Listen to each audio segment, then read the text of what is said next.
सगळे सोयरे कायद्याची अंमलबजावणी झाल्याशिवाय आता आंदोलन मागे घेणार नाही असं जरांगेंनी ठणकावलंय। तसंच विविध भागात रास्ता रोको करणाऱ्या आंदोलकांनाही त्यांनी सबुरीचा सल्ला दिलाय। विद्यार्थ्यांच्या परीक्षा सुरू आहेत, त्यांना त्रास होईल असं काहीही करू नका। 20 तारखेनंतर आंदोलनाची दिशा ठरवू असंही जरांगे म्हणतात। आंदोलन यासाठी की त्या अधिसूचना काढली, अध्यादेश काढला मुंबईला मराठी गेल्याच्या नंतर त्याची अंमलबजावणी करा।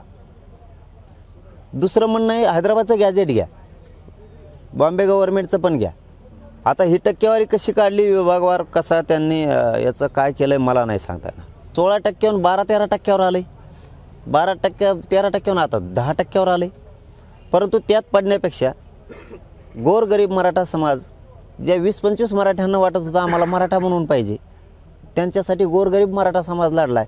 मागासवर्ग आयोग याच आंदोलनामुळे गठीत झाला, याच गोरगरीब मराठ्यांमुळे, आणि तो अहवाल आलाय, तो एक कायदा बनल। ECBCचं आरक्षण ज्यावेळेस मिळालं होतं त्यावेळेस आमचे पोरं इतके ताकदीनं अभ्यास करून लढले, जिंकले सुद्धा, आणि आरक्षण रद्द झालं। त्या पोरांच्या निवडी झाल्यात, आत्ता 3-3, 4-4 वर्ष झाले ते पोरं तर फडतायत, अशी इतक्या वेदना आहेत त्यांना। निवडी झाल्या तर नियुक्त्यात मिळालं, ते आरक्षण रद्द होऊन बसलं ना। मग तेच वाटलं पुन्हा होण्यापेक्षा तुम्ही तेही द्या, ज्याला घ्यायचं ते घेईल, पण मूळ आंदोलनाचा गाभा जे ओबीसी आरक्षणातला, कुणबी प्रमाणपत्र द्या, सगळ्या सोयऱ्यांचा कायदा लागू करा। इकडून हुकले तर इकडे राहतील, म्हणजे चारही बाजूना होईल तर मराठ्यांचाच फायदा होईल। एबीपी माझा, उघडा डोळे बघा नीट।